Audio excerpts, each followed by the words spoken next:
legendary truth revealer, Linda Moulton Howe, an investigative journalist for over 40 years, dedicated to revealing the truth about extraterrestrial involvement, presence, and intervention with an evolving human species on planet Earth for over 200 million years. She is a star on Ancient Aliens in its 16th season, the author of 4 fascinating books detailing what she's discovered over the years.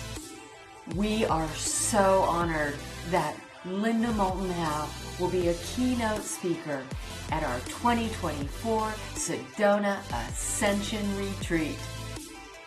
You will love this astounding interview with Alan Steinfeld, myself, and Linda Moulton Howe. Welcome back to New Realities. I'm Alan Steinfeld, and I'm so happy to be joined here with a co-host, my co-host, Suzanne Ross, and my very, very special friend and guest, Linda Moulton Howe, who is at the leading edge of disclosure discovery. Her Earth Files YouTube channel is fantastic. Subscribe to that because she's at 249,000. We want to take her to 250,000. So go to Earth. You don't have to get away from the program right now, but when you finish, go to Earth. Go to Earth File, subscribe, because Linda, you are doing a fantastic job. I'm getting the latest in revelations from you, and it's okay to ask the questions. You said, "Are you going too far?" last show, and it's okay to put out those questions. So I think so. And is it okay for me to click off these white cards here? Yeah, I was afraid maybe something would go away. Now I can see your face. Okay, good. And I also want to talk about that. Linda will be one of the amazing guest speakers at the upcoming event that Suzanne Ross is putting together in Sedona. Let me see. Do you see this? This is the Sedona Ascension Retreats. This is March 8th to the 10th, 2024. Go to that website. Anything you want to say about this event, Suzanne? Absolutely. This is my annual spring equinox event here in Sedona.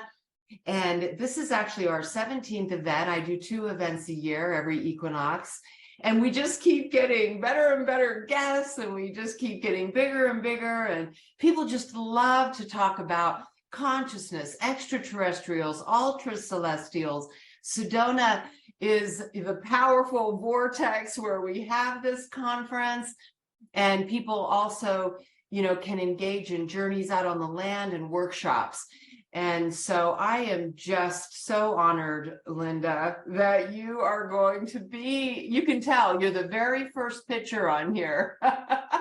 You're going to be a keynote speaker, and you're going to host a workshop, and you're going to open our Galactic Ascension Roundtable, and you're going to be part of our Ultra Celestial Roundtable. So thank you for participating in such an intricate way.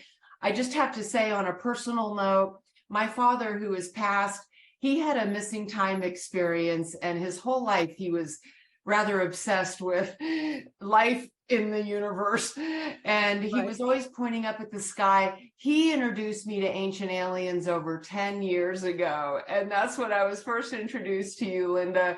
I have so much admiration and respect. You've been an investigative journalist for over 40 years. So thank you for how you've served and awakened us all to the reality of life in the cosmos. Thank you. And God bless your father wherever he is. And I want you to know we started our 16th season in Ancient Aliens. I just got back from LA. And to know that we have been going for 16 seasons, and it's like an infinite number of shows that we can now do, as we are finally getting up to the headline that I hope has happened before your Sedona conference, that we are not alone in this universe.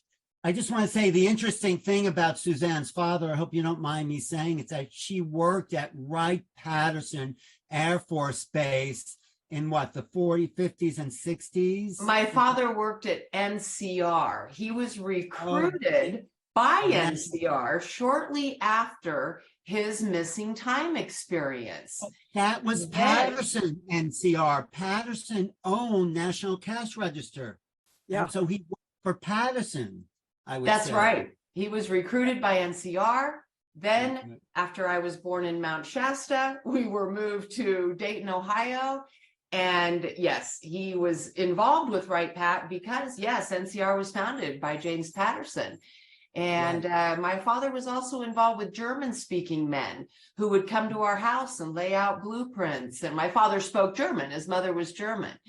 And so it was all very interesting. He had a chip in his wrist. My whole upbringing, my father called it his alien chip.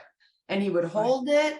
And he became a genius on the front lines of the emerging computer age with just a one-room schoolhouse education in a little town in the prairies of Alberta. So, yeah, that's why he was so interested in ancient aliens. And I can tell you, this is a fact. Wright-Patterson was at the very first base to have surgeons that were doing autopsies on extraterrestrial biological entities. This is an event that happened in the 40s. And I've covered it at Earth Files and my Earth Files YouTube channel. A surgeon who is the source to me through an intermediary, because after all those decades, he still was afraid of being identified for his family. But through an intermediary, I was able to hear his story of how he got a call at 2 o'clock in the morning. It was a higher ranking, yet over to told him where to go. And the man was a high ranking surgeon and he's being talked to, get up, you have to be there and they'll give you instructions when you get there. And this high surgeon ends up coming into a room where somebody hands him a clipboard that had some kind of a ruled notebook in it and gave him a pen and said, your job is to write down everything that the surgeons say on these bodies. And he was told where to stand approximately 3 feet from the edge of the hospital bed, that one of the grays with the 6 fingers, which today we know is a real subset, 6-fingered being. And the surgeons are on this side.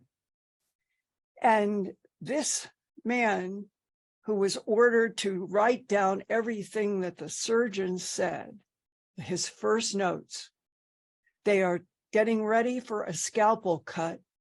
They are talking about whether it should be a T cut or a Y cut as an autopsy. Y cut would be this way, a T cut would be this way. They're talking about that. That one of the surgeons takes a scalpel. They made an agreement. Goes like this.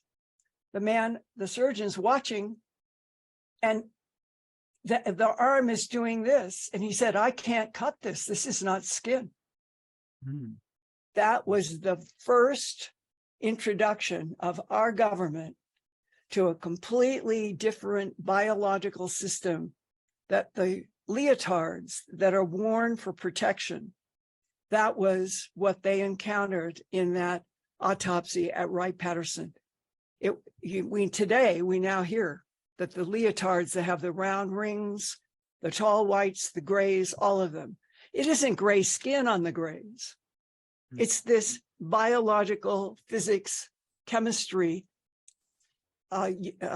what some people in Hollywood would call it a skin suit. So they wore skin suits for protection. Wow. Well, I also want to go mention that fact that Suzanne said her father had an implant. Was that an alien implant, Suzanne? Or what kind of implant? Well, after his missing time experience, which was 4 hours from around 8 p.m. to midnight, The next day, when he awoke, he noticed he had this triangular gray object under his skin. Now, growing up, I can tell you it was a raised triangular shape object that had a grayish color. And it was after his missing time experience. In brand new information recently, I have gotten from a source who wants to remain anonymous, but to say that they are military aerospace at least puts them in where their knowledge is. And I got this note. I've heard your reports having to do with implants. I want you to know that the extraterrestrials use implants in their bodies for everything from communication to science. Wow. The implants are in the ET bodies. When they put one in us on the earth, they have, as long as they want, they have communication telepathically with any human on the earth. Well, I also want to show this slide where it's taken from your last show, I think, where you say this, Linda. Let me just pull this slide up, play current slide. Do you see that here? This is from your show, September 16th. So the implant removal center would run by the U.S. Navy out of Naval Air Force Base in San Diego. Every year, at least 50 Marine Corps recruits have those implants removed during boot camp. 50 a year. So these people are being abducted against their awareness, and that's 50 a year just from maybe a couple of thousand. What does that mean for the whole human population? Does everyone, 1/5 of the population, have implants? I mean, how deep does the implant thing go? It's a good question. And this is an example of the kind of communications that I get from people in military and medicine and aerospace and science after each show. That was a quote that was put up from something that we received. And everyone knows, and these people, when I get physically face to face, they say, we know we can trust you, that you have never violated anyone. And it is really important at this time, even though to me, I want to say, but you all are the ones who should be announcing all of this to us, the whole world. But as long as I feel confident that the information that is coming to me is reliable based on the past, that is information that ties all the way back to the year, it was 1990, 91, 92, it was in there. And Bob Bigelow and Prince Hans Adam in Europe paid for and organized a meeting. I believe it was in Boston. I think Dr. John Mack was there, and I was there, and there were maybe 20 of us who came together to look at evidence of the implants. And there was one presentation done by a microbiologist from the University of Michigan. And I'll never forget this, because we had been talking about exactly the kind of thing you're talking about, that you could identify a shape in the skin, that people could feel them. There had been a shard taken out of one person's shin. Okay, this is a whole other order. This was a presentation, University of Michigan microbiologist, that he had found what would be a foreign object, and it was in a foot, but it was made entirely out of that human body's tissue. It was disconnected from the body. It was not hooked into anything. It was on the shin bone. And when they found it through MRI. And then when they went in with the permission of the person, it was not attached. It was in the classic category of an implant, but made entirely of that person's biology. And that raised the question of how more secret are the implants, if a lot of them are actually being made by sophisticated, we'll call it advanced science that's part biological and part metallic, that we would end up discovering that we are being tracked. Some people are being tracked, and that the number could be as high as what you're deducting from that quote. And to reinforce, when they paid for a Gallup poll, Bob Bigelow and Prince Hans Otto, and I have one of the books, and all of us who were there have one of the books, in which the Gallup poll found between 3% and 4% of the world's population were probably abductees. How many would have implants? Well, this is, I heard that was in the 90s, 92 or something, that Roper poll that Bigelow sponsored. That's our meeting was about. I know, but is it still going on? Because a lot of people say that the abductions have lessened since like 2000, and as these century kind of move forward, and I'm hearing less about it. People may be remembering it more. What's your opinion? Are there less abductions? From my point of view, but then I'm not representative of the world population. I'm representative of somebody who for half a century has been trying to get information, get to the bottom of all this.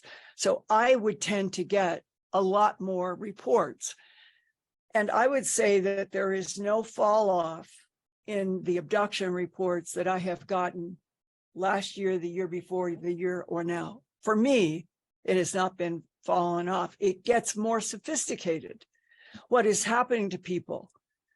What kind of information is being given, and the sense that the people have about the different beings is becoming much more refined and detailed. If you go back 50 years, it was grays, and then people added blonde Nordics and the reptilians, and that was it. Those were sort of the three that you heard. Today, people are illustrating 12, 15, 20 different types. So going back to the implants, it can't be just simply tracking humans. Are they manipulating humans? Whitley talks about getting inspiration from his implant. I mean, what's your best educated guess? And you're probably the best one to ask, what's the implants about? I think it's all, depending upon which non-human has a focus on which Homo sapien. And if it's a tall white, for example, they seem to be more refined, truly more spiritual, very strict. They can cut people off with a hand, meaning a gesture.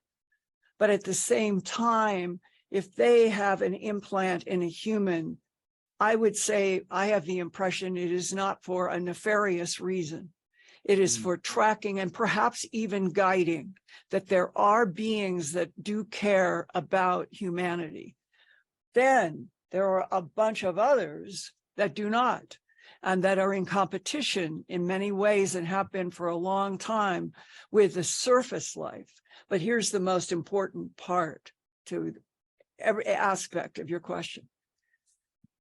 Planet Earth, from more than one source, has had at least 3 competing extraterrestrial civilizations on our planet for at least 278 million years.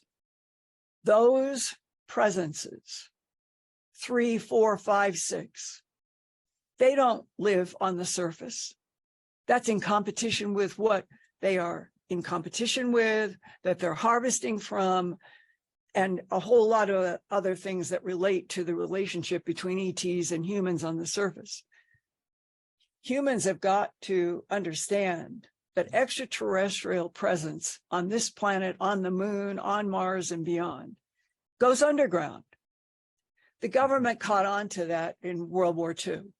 And as soon as you began seriously analyzing what both abductees say about the motives of ETs interacting with them, and then the people who are whistleblowers in aerospace and medicine and science, it is that we have occupation like a hotel. but it's been 278 million years for a group of reptilians, several groups of blondes and grays, where 10 years ago, people were still talking about grays like one thing. It's so clear that right now there is a 7 to 8 foot tall, extremely thin, very advanced. Their civilization might be 10 billion years old. They have a civilization on the solar system, Epsilon Indi. They are the ones that made a huge variety of what we would call AI androids, and in some cases, pure robots, meaning no biology. Androids are biological AI, robots are mechanical. And that they have had a long history on our planet. And so have Nordics, tall whites, reptilians, the list goes on. And that where they have competed with themselves over the last 278 million years, and we are now the current DNA manipulated in already evolving primates. That's us. They did it. We're us who have been denied the truth from the ETs and from human power brokers. So when you start looking at the big picture of where we are now, in a strange way, one of the strangest questions, after 278 million years of genetic manipulation that included at least the tall whites that are supposed to be spiritual, why is Homo sapien on Earth in 2023 so violent, so at war, destroying the environment, doing everything that would be the opposite of what the tall whites would want, or that even the grays from Epsilon Indi, the reptilians would like to see us gone. They would like to see us self-destruct.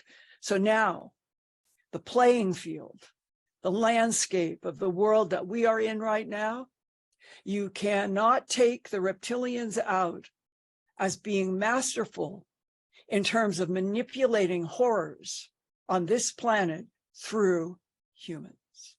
Well, there's one theory that there's a race of, some people call them the archons, and they live off of intense human emotion. They actually feed off of it, fear and hate and anger, and that's their food. I'm sure you've heard that. And Yes. The more wars. But I can't relate to it because it was in a movie. I saw the movie about the louche sort of stuff that was empowering or somehow keeping some ETs going.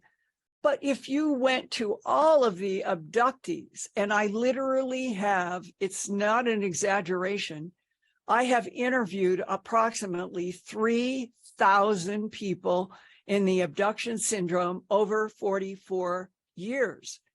And I cannot think of a specific case of any kind in which any abductee was the origin of having any exposure to or understanding that the emotions, horrible, vile emotions, were being fed on by something like a reptilian presence that wants us gone. And right now, just between what you're saying and what I'm saying is sort of collapsing why the last 85, 86 years since World War II, our government was learning all kinds of things about the blonde Nordics, because that's who Hitler was allied with or trying to be allied with. They knew that they were picking up from crash sites in New Mexico and earlier that were either biological or something else, clones. When they found clones in Missouri and other places, if I were FDR or Truman, and Eisenhower came next, I can almost feel the shock that I would have had if somebody came to me with a report.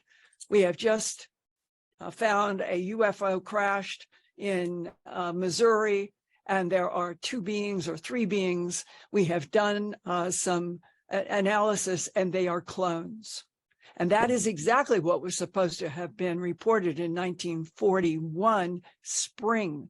We entered World War II with the attack of Japan in December of 41, a few months later. How much did FDR and Truman and the generals, how much did they know when Japan bombed Pearl Harbor? I think they already knew a lot. And that what happened in World War II, we were in a war against Germany. Germany, through Hitler, was saying that he was allied with blonde, blue-eyed ETs from the solar system, Aldebaran. And there were all kinds of, we'll say, cross currents.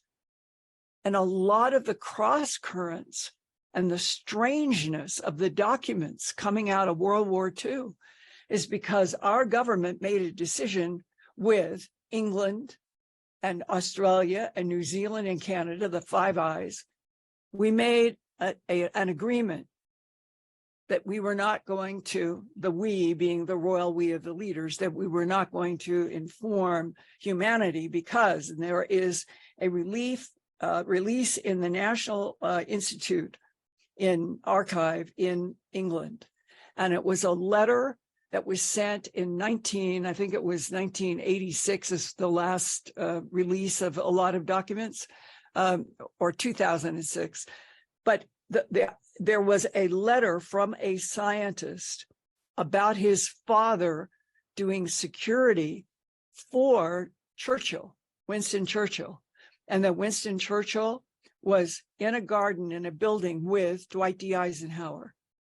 And they were talking about an incident that had occurred in Germany around an RAF plane, and that the pilot reported that a silver round sphere came to at the tail of their plane and started doing spirals around their whole plane.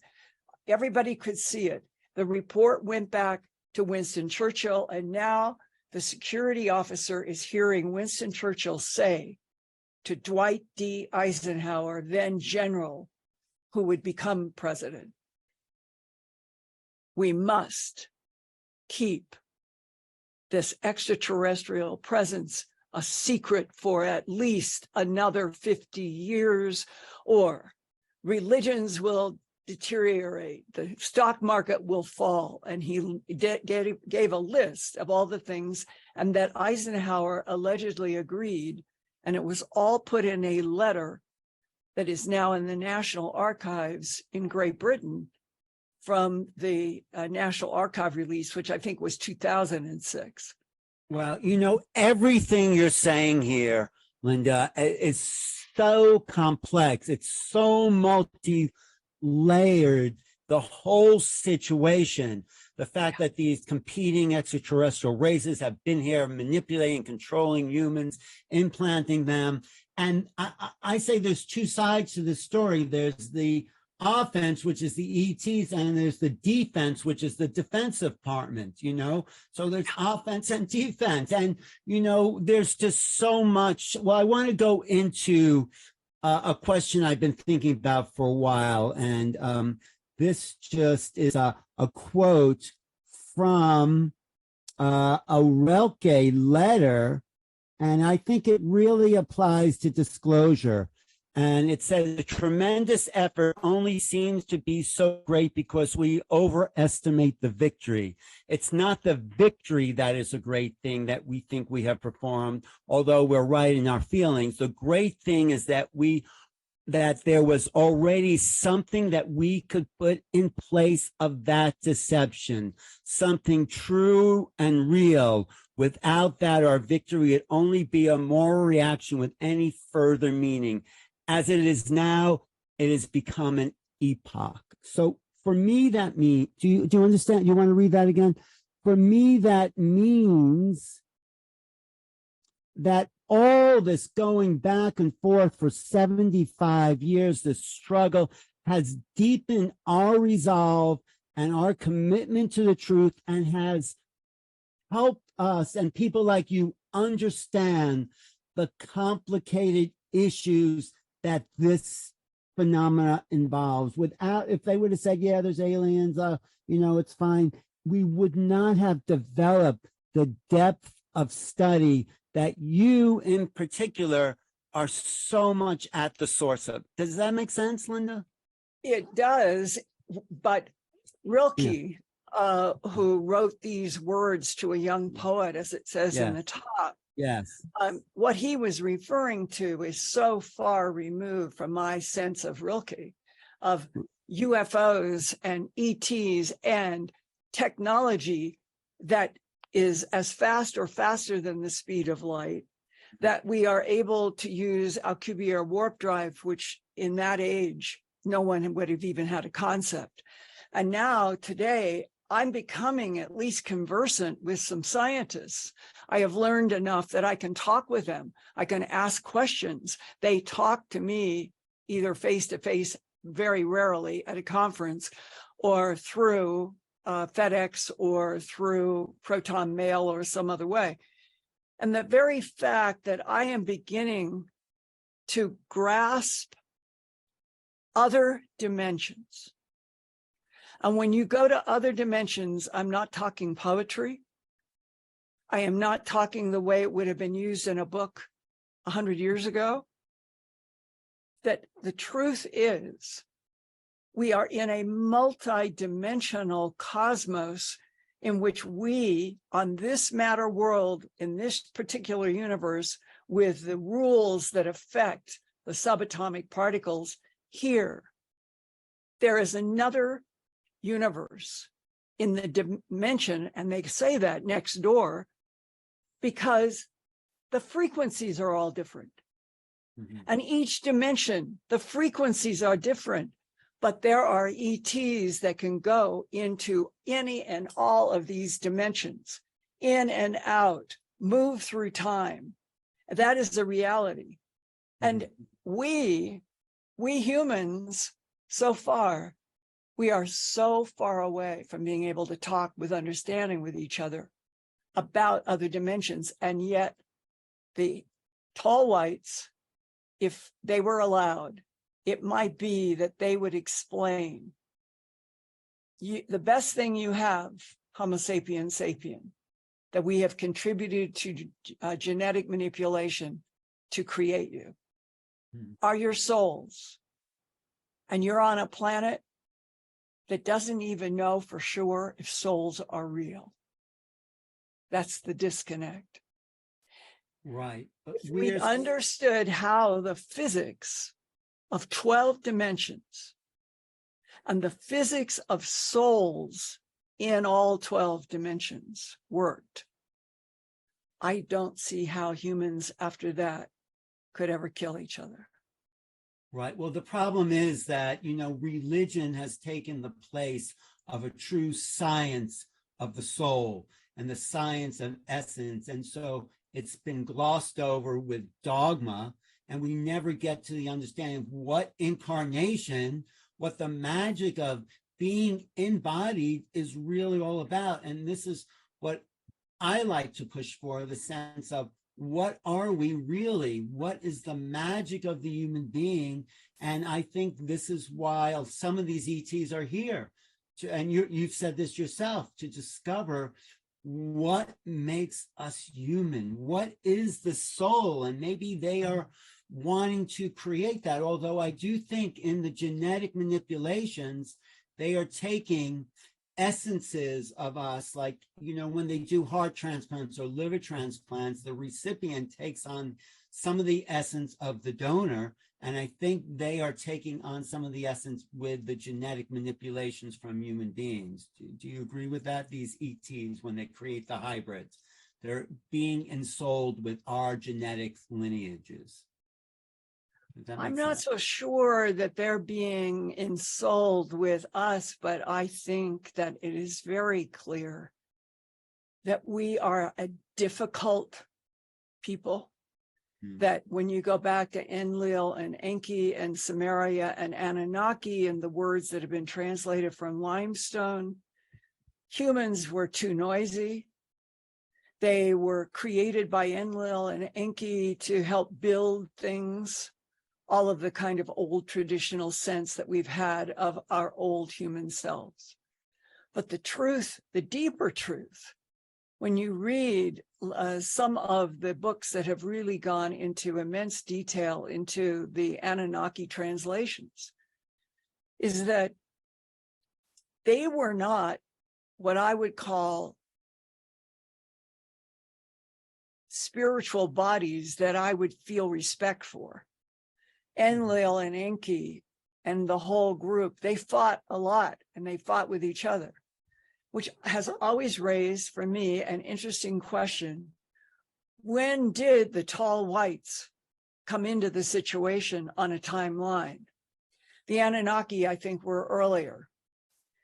And if we are a reflection of what the Anunnaki manipulated DNA in, as a lot of the literature says, then we are violent like they were violent. But there are people who argue the tall whites, who can be extremely strict, but also extremely loving about their children and their families, and are considered to be geniuses of the universe. They can help, but they're looking at our development like a hands-off laboratory. We were set in motion, and we may have been set in motion by those that gave genetic material that created different skin colors, different personalities, all of the things that are still a huge problem in this planet for humans. The tall whites may have had the ability to have neutralized that action from the Anunnaki.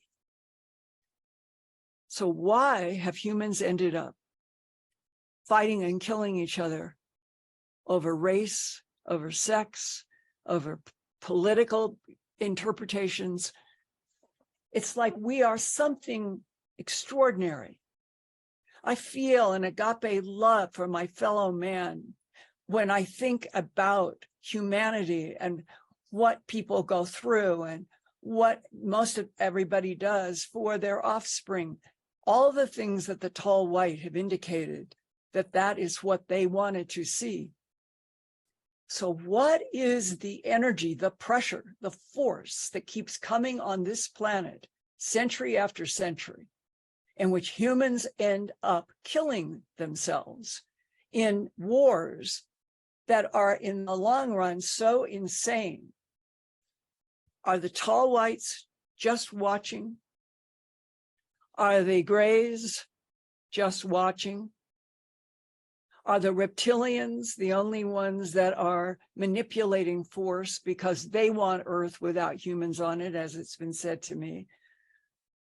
Is the very presence of our inability to live with each other in peace and agape love the ongoing exhibit of what extraterrestrials, such as reptilians, who do not want Earth with us on it, that they are trying to kill or drive away humans? When you really start diving into those questions, the past 100, 200 years, they begin to make a little bit more sense, because Germany, Hitler, in his own writings and his own speeches before that war started, was that he was working with blonde, blue-eyed extraterrestrials, use that word, from the star system Aldebaran. And that one of his missions was to annihilate the Hebrews.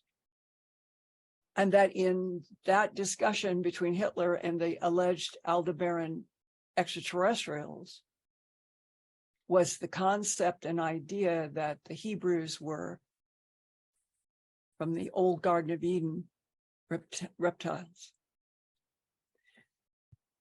to realize that we're still in some kind of a bizarre tort cake with 7 or 10 layers, and that World War II started because of a man who was speaking words about extraterrestrials and taking out Hebrews. And we know what happened.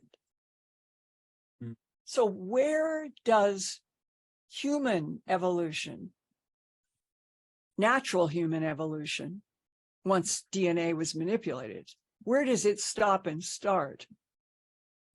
And a whole lot of complex cross-current pressures by competing extraterrestrial forces with different goals.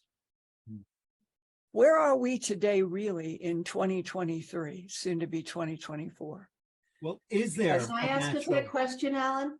Yeah, sure. Based on that, so just kind of taking in everything that you've presented, Linda, and wondering if an answer to that question, based on this idea of multiple dimensions that all exist in different spectrums of perception, based on the frequency resonance, and the idea of the ages of the yugas, where we go from a dark age to a golden age, could we be at the point in human evolution where we are entering in to what some people call this bifurcation, right? Where some humans who are seeking the light of a higher way of living and being and increasing their wisdom and knowledge, and some people are, have these accelerated spiritual gifts of tuning into ETs, benevolent races in higher dimensions, our conferences, all of our practices of spreading love and light, being those humans who may be on an evolutionary ascent. And then there would be certain ET races who would be supporting that. What if in this bifurcation model, that if there is then at the same time a descension arc, would there be ET races who are influencing leaders on the planet who would be then responsible for achieving that lower drop into a lower dimensional spectrum with a lower frequency? So in other words, there would be races that would be, responsible for sort of heralding in this evolutionary ascent. There could be races that are responsible for a descent as we go around this wheel of a 12,500 year ascending arc, and then a 12,500 year descending arc on the third dimensional wheel. I sometimes call a 25,000 year game. I'm just curious about your thoughts on that, that possibility.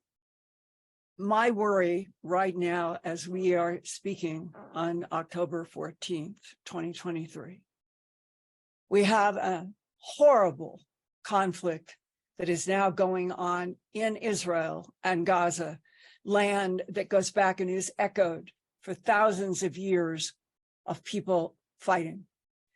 And I received an email that was quite fascinating in terms of Putin has, at least for now, a political alliance with Iran. Iran would have been, we'll say, the home base of the Garden of Eden. In our own biblical pages, it talks about the viper who comes into the garden to communicate with the new humans. The current looking back at the Garden of Eden story with the viper is that the viper could not be trusted. And if you jump to 2023 October, the idea that Putin, just like Hitler, and Iran could have a backdoor arrangement at a time when they may or may not have been responsible for what has happened between Hamas and Israel. any way you slice it, we're sitting at a crossroad that makes me feel extremely leery that this could jump from Israel and Gaza to a world event, depending upon what is exactly going on between a Putin and Iran, and who is Iran communicating with in this large landscape. And I'm not trying to be overly pessimistic. I'm trying to say that we have gone from 2 years ago is when I was told by an aerospace source who's been absolutely correct on so many things, that in April of 2023, he'd seen the planning program, told me about it. They were going to introduce TRAPPIST-1, a solar system 40 light years from here, who have 7 planets, and the middle 2 planets, E and F, look like Earth. And we have seen better photos with the Webb telescope, and this was going to be great. And they were going to open it up in April of 2023. And April of 2023 comes, and instead of opening up, it would have been simply the discovery of another planet like Earth with other beings. Yay, we're not alone in the universe. That was all anybody was hoping we could accomplish, and to be followed by huge amounts of, well, what's there and how do we get there, even if the government of the United States has already been out there in other starships, which is, I've been told, and that's how they knew that TRAPPIST-1 has civilization on a middle planet. April comes. If anything, there were more squabbles between the Pentagon and other forces in Washington in the spring than there had been for a long time. Not any feeling that they were getting ready to say, we're not alone in the universe. April goes by. We finally get to the House subcommittee hearing in front of Representative Burchett. And you have David Grush and David Fravor and Ryan Graves, 2 very responsible, believable, credible pilots, and David Grush, who has quite an intelligence background. And from the beginning to the end on that day, I was thinking, this is solid material. I really felt like this is what the world needs to hear, and we need to expand. They adjourned. I think it only lasted 4 hours. And the next morning, the criticism of David Grush began, and it continued. And then the Pentagon arrow says that David Grush was not telling the truth, that there's no evidence of extraterrestrials. So we have been inundated with mixed signals, conflict. And then when you step back from everything, it's like the whole huge 23 layout was calculated. As long as you mix people up and they don't get any true signal of this is true, and it's all mixed up, then they will buy another year, 2 or 10 years of having everybody say, I don't know what the truth is, leave me alone. Well, it is coming out, and you said that on your show, John, Colonel General or Brigadier General John Allen, in that comment on the YouTube said Grush is real.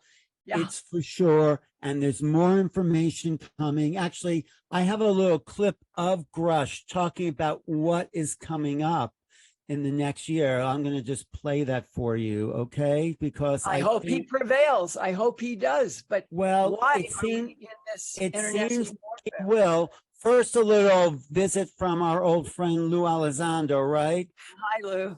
And I think Lou handed the torch to Grush. And someone says to Lou, it feels like they're trying to scale back a mountain at this moment. Are we going to reach the summit? Simply put, this is October 9th. Yes, but in no way that made me think or even want, but not in the way that many think or want. But once we are there, the view will be amazing. keep the faith. Much, much more is coming. It's becoming increasingly difficult to keep the gatekeepers to hold back the flood. It's coming and soon. Remember, it's a process, not an event. In the meantime, stay tuned. And then we have this guy with your headline, Linda. Good. There he was. That's the one you've been waiting for. We're not alone in the universe. And then this is in a recent video by these Yes Theory. You know Yes Theory on YouTube? They spent 7 days with Grush, and this is what came out in their 1 hour documentary. Shouldn't it be the president saying this stuff? Like, I don't want to be the purveyor of disclosure because I don't have all the data. Yeah. I'm not in that leadership position, and I'm just trying to, use a public pressure to kind of, to get the executive branch to make a decision on what to release. What is happening next is I know there's some intel officers and other people in and out of government that are about to file complaints similar to what I did, because they said, fuck it, and then they were on these programs, like firsthand dudes, not people telling me stuff, like literally the dudes touching the stuff. February of 2024, we should have a presidential panel on UAP disclosure looking at the crash retrieval issue and everything, and then within 300 days of the enactment of the act, we're going to get some kind of, I think, government statement next year on this topic. The tsunami wave is building, and I don't think we're going to totally backpedal anymore. Other than that, it would be totally speculation, but that's at least what's going to come. I think 2024 is going to be, knock on wood, potentially wild in a good way. So yeah. There you go. Okay. There. Any comment, Linda? Classic.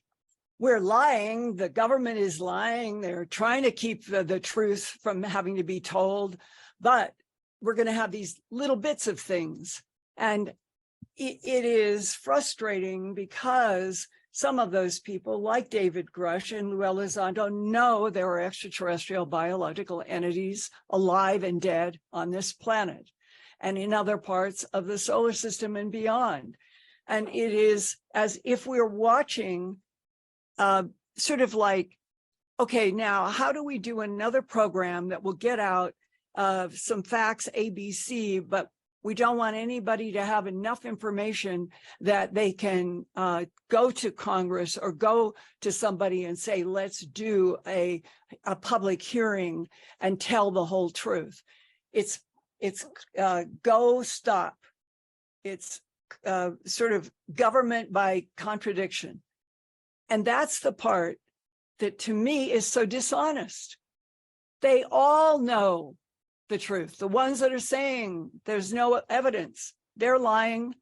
And so it's almost as if we're now in a new step in which politics of denial, which is what has been used since World War II, politics of denial, official lies to keep the truth from the world. So the same thing is going on now, except that they're just allowing out a little bit more pieces and they're more disconnected so that the big picture, I hope that me, earthfiles.com, my goal is to try to provide information that helps everybody see a bigger picture.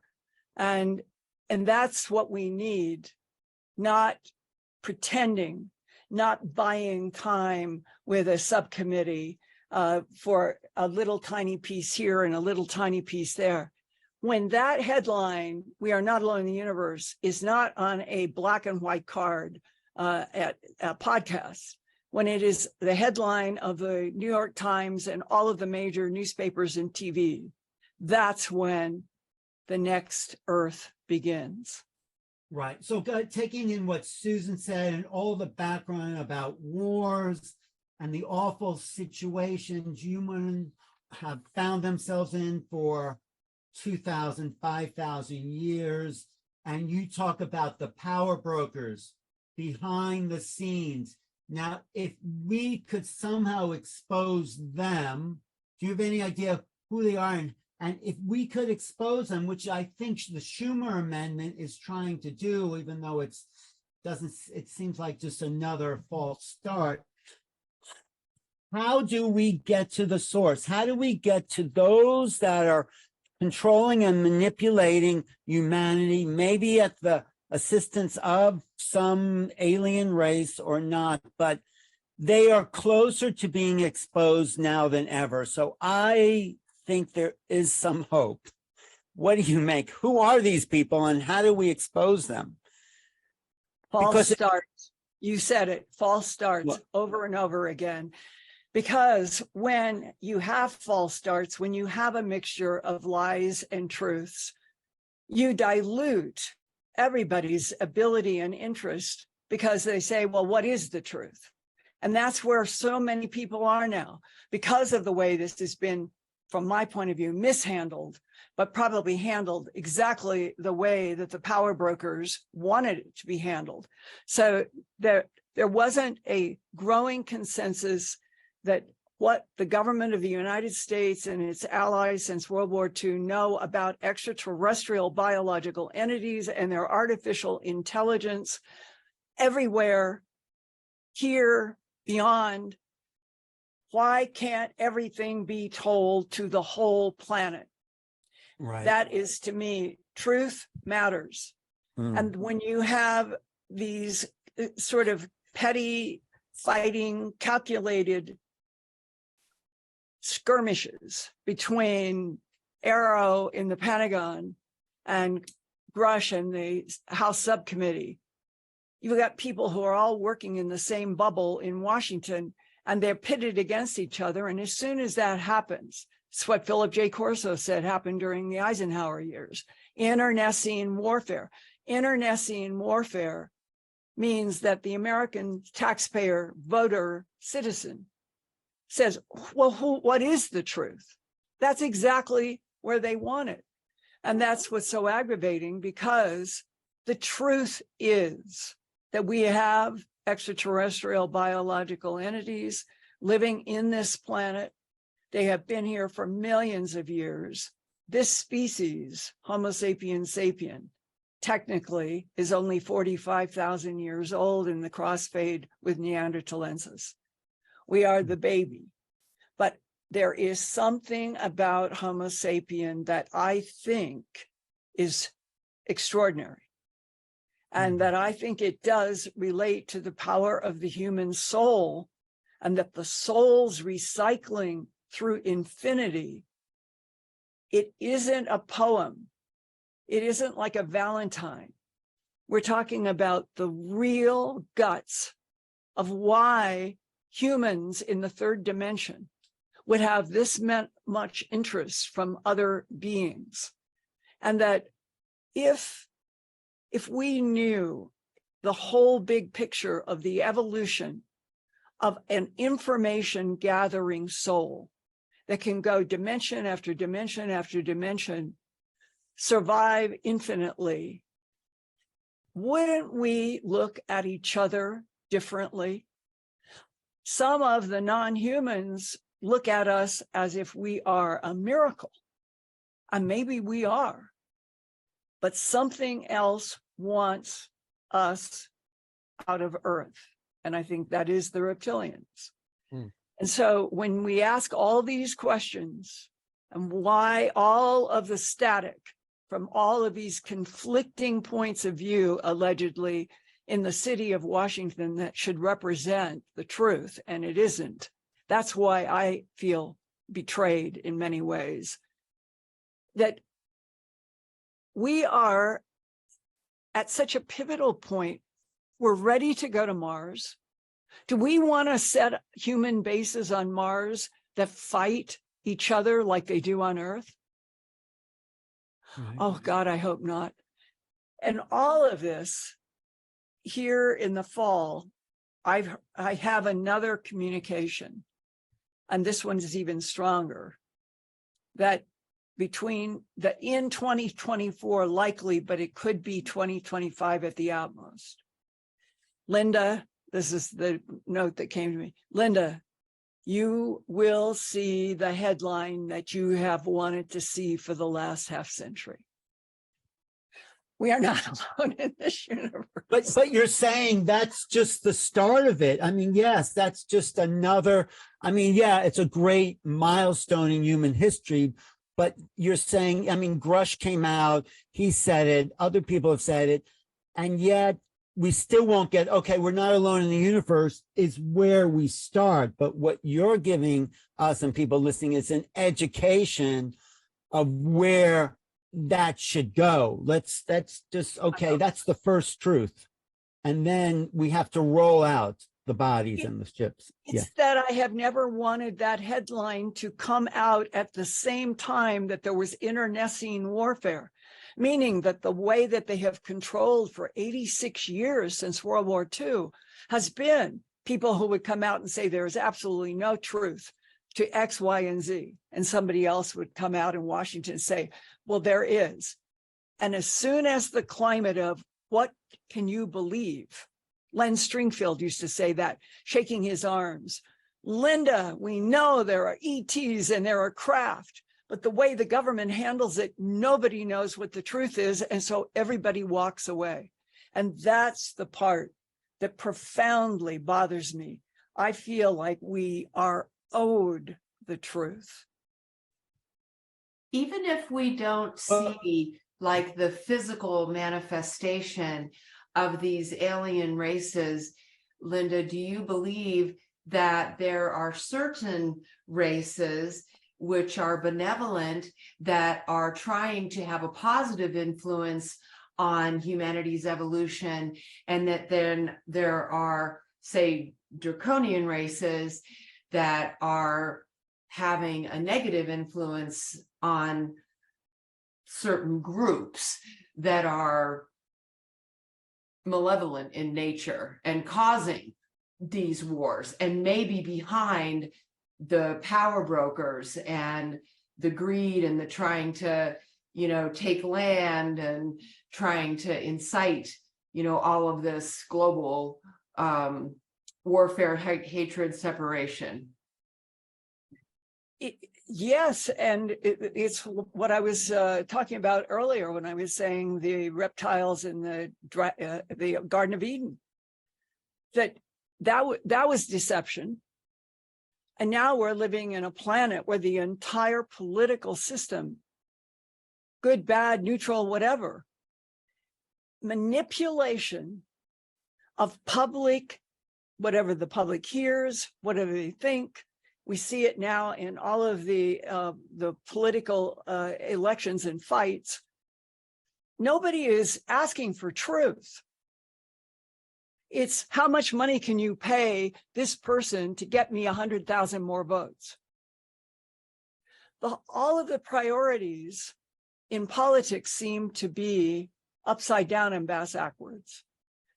Meanwhile, the fact that we would end up in the horror that we are now seeing on the earth between Gaza and Israel, the old land, the oldest ancient land, and if you go to Iran, Anunnaki, that it is now erupting.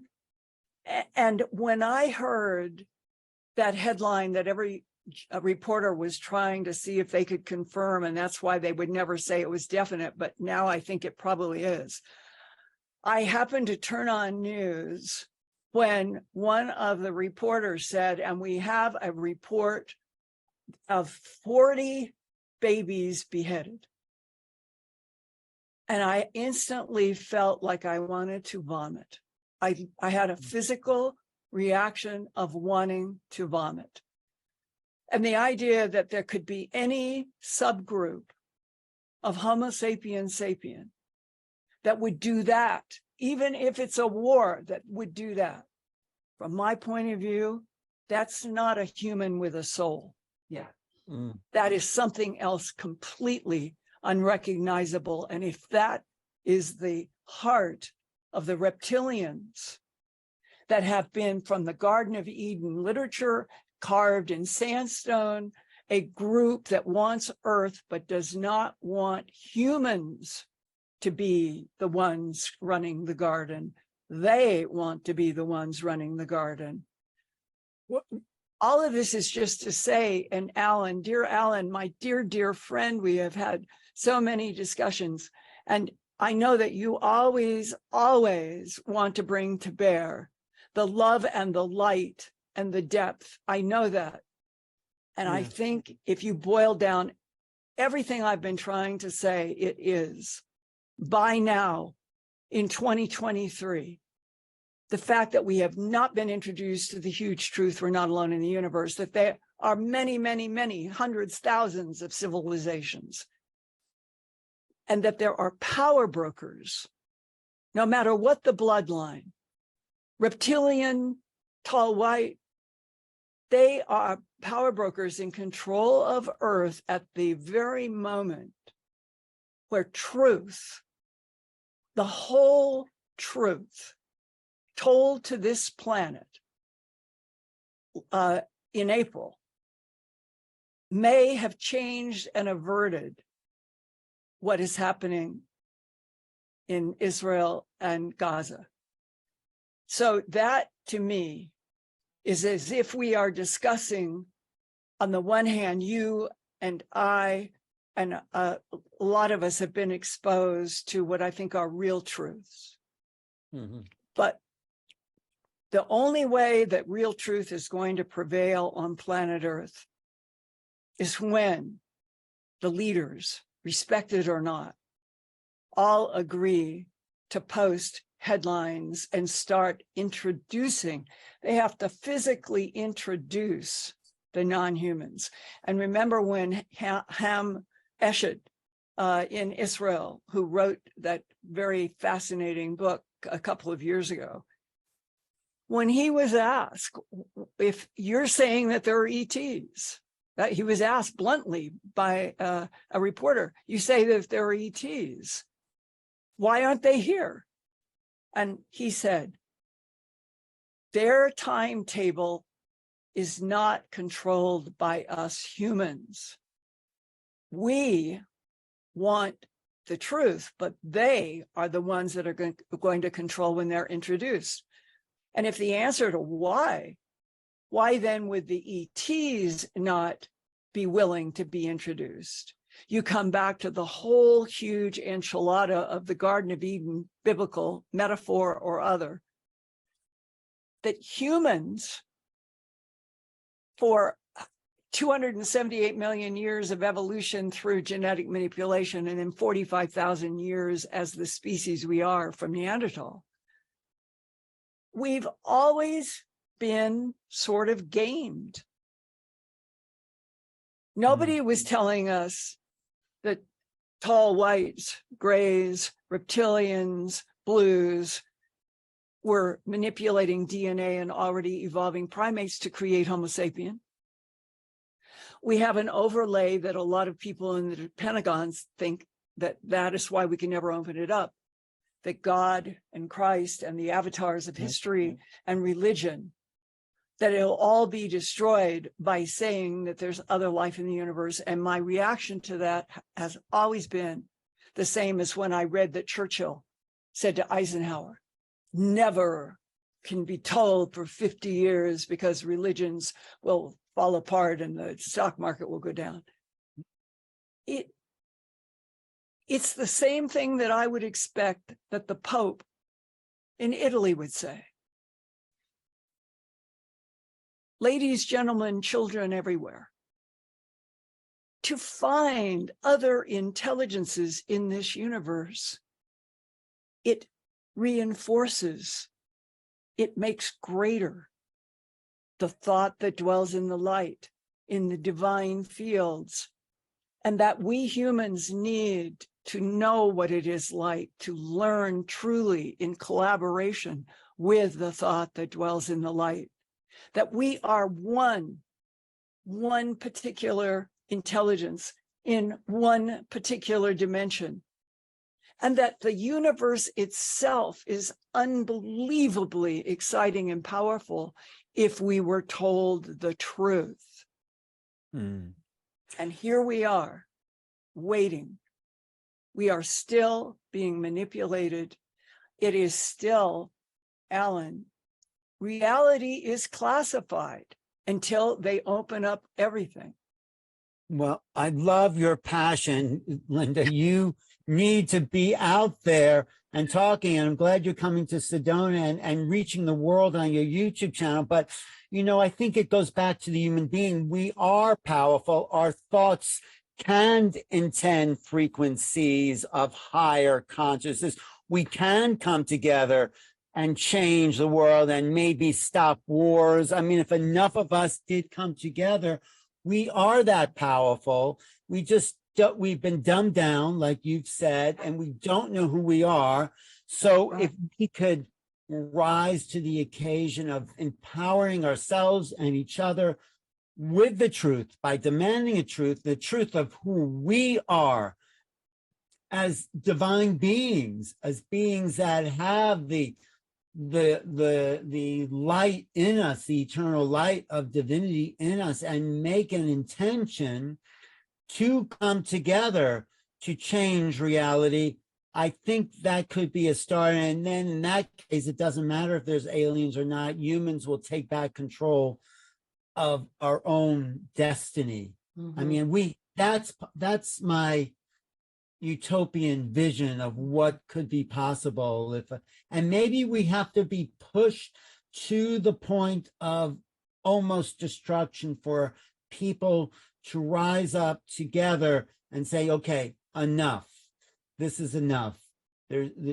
Let's do an end to war and all the divisions, and let's get the technology where there's free energy and people aren't enslaved to a system. I mean, that's also what the power brokers are holding back on, the fact that once these UFOs, whatever they are not filling up their gas tank to get here, there's an energy source that could power the earth, that would get people freedom. It could cultivate the deserts. It could desalinate enough water for people. It could be a paradise just with the technology that those power brokers are holding it back. And I think humans have to raise their frequency. So maybe these ETs, like the tall whites, know that we deserve that or can welcome that instead of creating a bomb running on perpetual energy. Just think if that gets into wrong hands, free energy bombs, I mean, that there's no stopping wars then. But we have to change. We have the power. We've all done this. Everyone coming to Suzanne's conference is doing, everyone speaking and in the audience want exactly what you're saying. And, you know, maybe it's a movement. Maybe I think it is. But yeah, there's a mainstream out there and there's people making weapons and awful things are happening. So all we could do is put out the most positive, loving force and spread that word. What were you going to say, Linda, about that? Oh, Suzanne. Wait, well, yeah, I just appreciate how Linda has said multiple times that she has this sense that this current level of Homo sapien is absolutely extraordinary. Yes. And we don't know the limits of our capabilities. And it just has occurred to me that if it is up to the benevolent and or malevolent ET races, whether they are exposed or not, what if they're not wanting to physically manifest here or be revealed, because this particular time of this shift is up to us as the humans inhabiting planet Earth to make the powerful positive difference now. And I like, Alan, what you were saying about maybe it does require for us to get pushed to the limit where we say enough is enough. And we all come together to create more unity, peace, and harmony. But, you know, with the assistance of some of the benevolent races in the way that they're coming through, you know, the channelers and such, with this extraordinary wisdom with technology and some of even like the healing technologies that have been revealed. But yes, like Alan said, it would be nice if we had access to some of those technologies of free energy that our own government may have. Yes, it's my understanding that the tall whites could do anything, everything we need, that we know what they can do. And why don't they? Why don't they do it? That is one of the questions. That is absolutely at the top of my list. What is it that is constraining humanity into a dumbed down political perspective, even now, as they have done this sort of clumsy bringing out some people who have had real experiences to be have the rug pulled out from under them. And right now, if you ask 100 people on the street, do you think that there are other life forms in the universe? How many of those 100 do you think would answer honestly? And how many do you think would answer what they think is the acceptable answer? And that's why this is so manipulated. We're not trying to come together at this point as with truth. It's who's going to have a piece of the Psyche asteroid. Trillions of dollars in metals in an asteroid, and everybody on Earth, every country wants it. And those are the kinds of headlines that you see. They get seriousness. They get comments from people who work for NASA and for universities. No one has any trouble talking about the asteroid that they've never seen anything quite like Psyche. It is entirely metallic on the surface. They've never seen anything like it. Well, the tall whites, probably like that, can get access to that metal. In other words, they probably have been using it. And it's the sense that everybody is being constrained in this artificial, you can't tell humanity because it will make everyone fall on the ground. Whereas Sedona, I hope that Sedona, like the name that is so beautiful, I hope that there will be something more that will have happened that we can stand in front of an audience and say, we've been telling you the truth, me, for the last 44 years. We've been telling you the truth.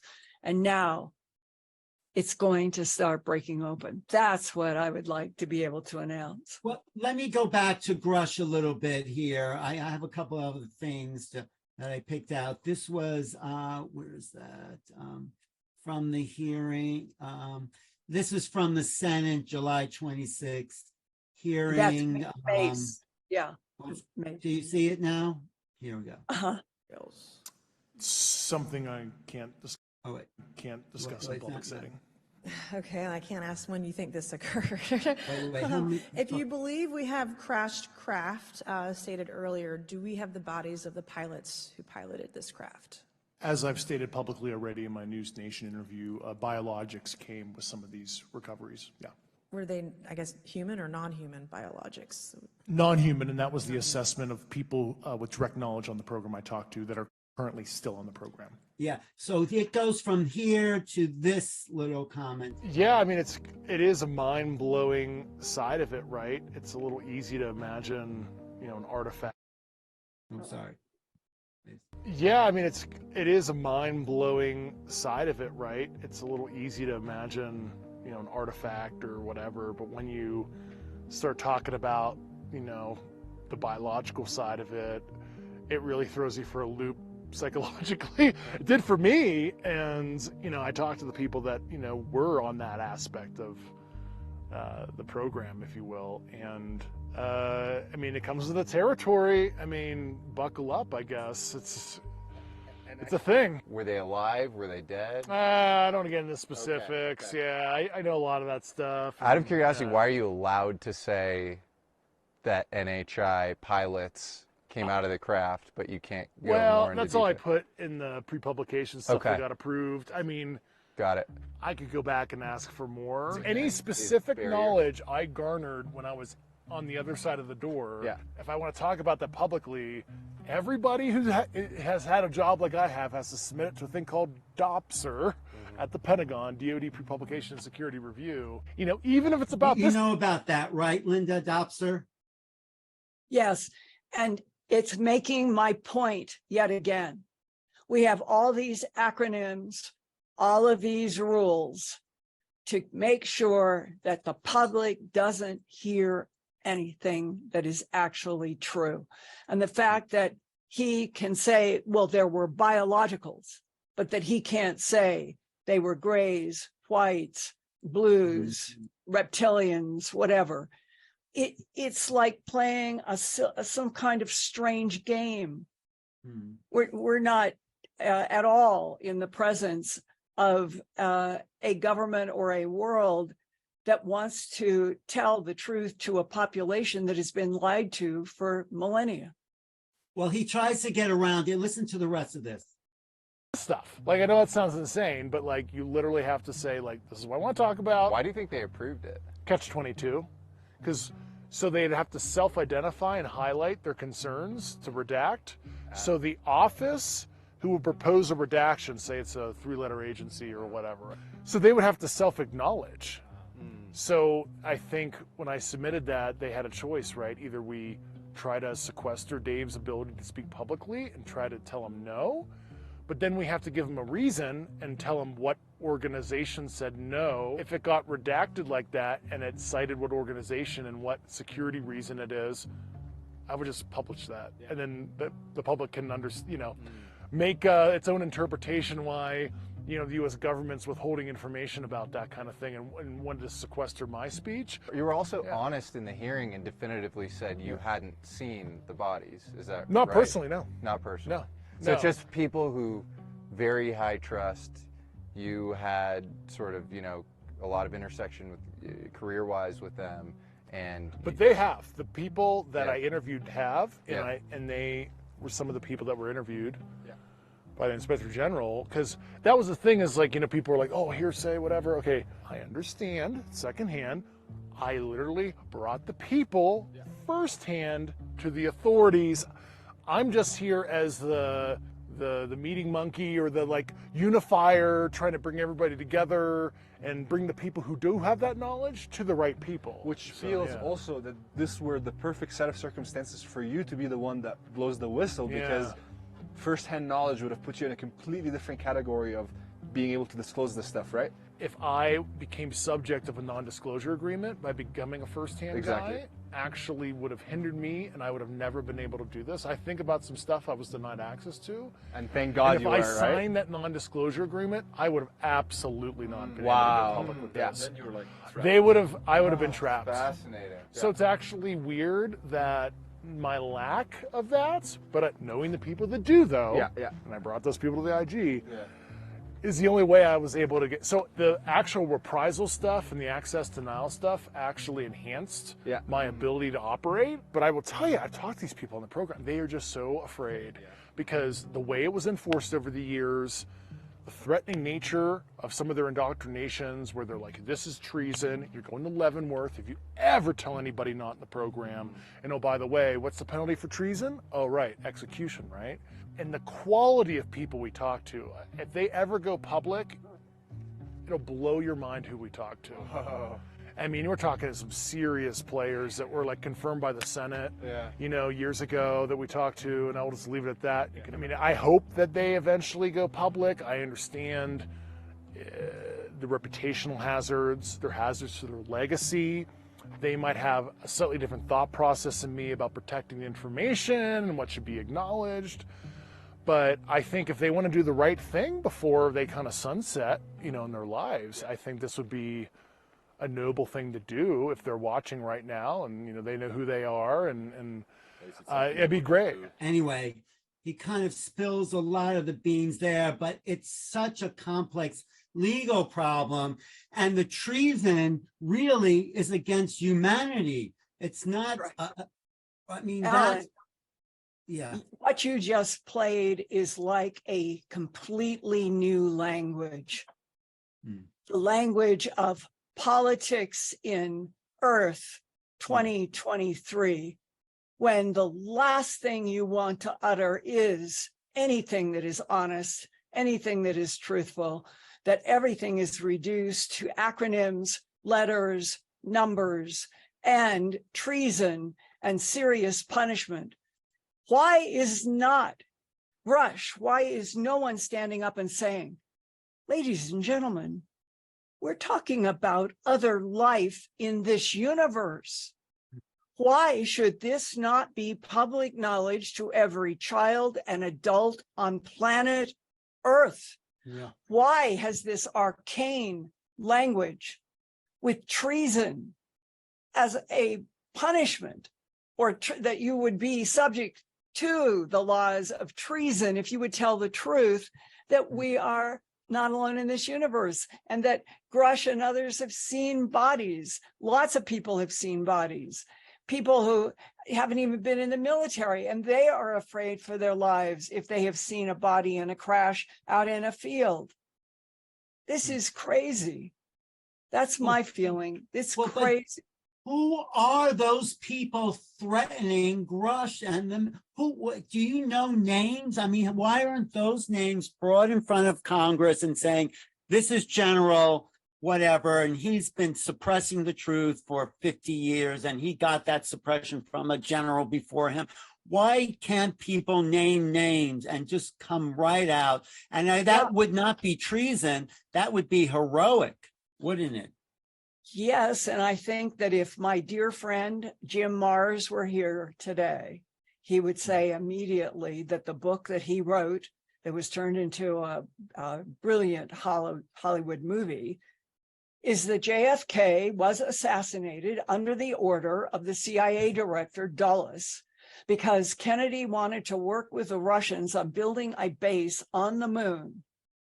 That was 2 weeks before he was killed. He had written this letter ordering Dulles to start working on this collaboration with Russia on going to the moon, and the United States and Russia would build a base on the moon together and then introduce ETs. And it would be done so that the rest of human history, there would be no more war between Russia and the United States. And it was all couched in that way. And my understanding from talking with two sources who have worked in Washington for a very long time is that Dulles had the higher authority in that relationship. He was head of MJ-12. MJ-12 was given the authority to declare something like the elimination of a threat on the ET information. And that meant that Dulles would have to say to whoever they were using as the ultimate authority, the President of the United States is now a risk to national security. And once Dulles, director of the CIA and the head of the MJ-12 unit, made that declaration, then the future history was sealed, and we lost a president.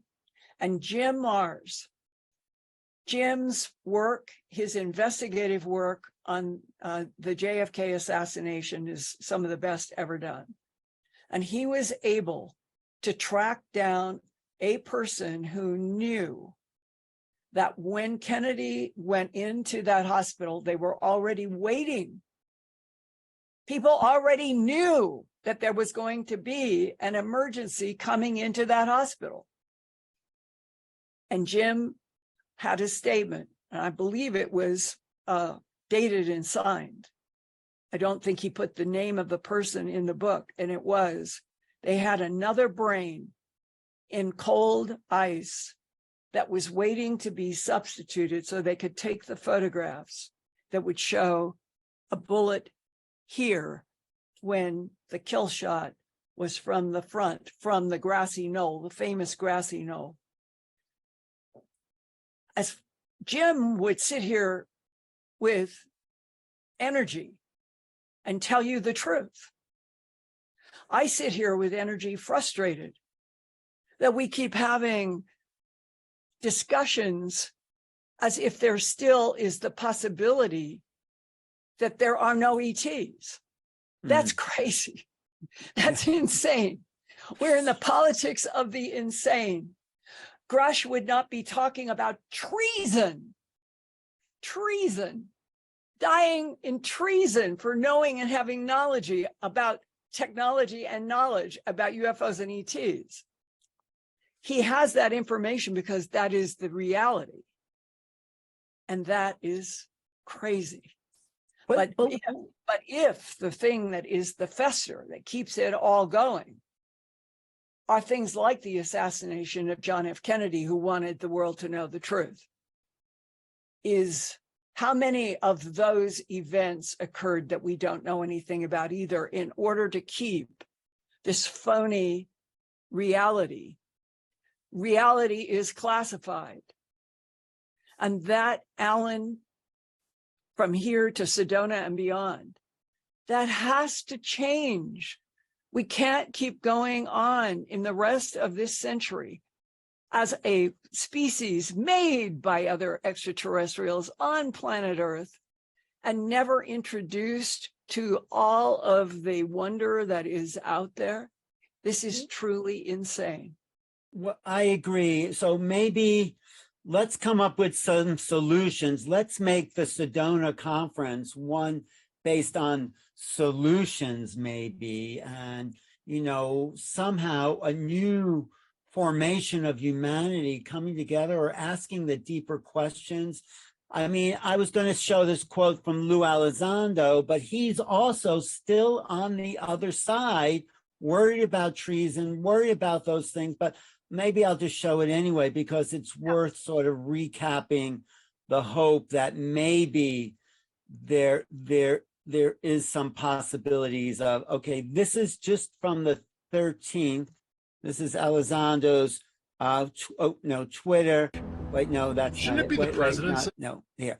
Twitter on October 13th. Howdy, folks. Just a quick, sorry, where's that? Wait, quick. Yeah. Wait, I got it. Yeah, just a quick update for you to consider. Please know that ongoing efforts are underway that will reveal themselves by early to mid 2024 at the risk of haters trying to sabotage our efforts. I cannot be precise at this time, but if you have learned anything over the last 5 years, I never make empty promises. Trust me, this is worth it. Special thanks to Chris Mellon and Jay Stratton, whoever Jay Stratton is. So there's people working for the truth. There's still, I don't trust Elizondo completely because he's still inside the government. I trust Grush more as kind of like a kind of innocent trying to come out with what he knows. But these power brokers that you keep talking about, when are they going to fall or be revealed or exposed? That's the key kingpin to the whole situation. There's someone or a group that's stopping this at the door to the public, right? I mean, there is a higher control than elected human officials. Right. Definitely. The JSOC. The JSOC. JSOC is a major power center.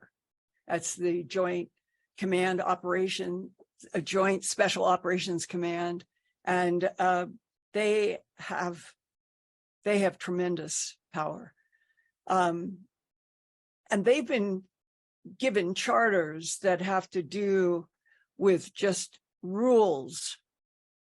No one is to know anything about extraterrestrials or UFOs or back engineering technology. And that's what they are supposed to stay. They are supposed to keep insulation on all of the nobody is to know.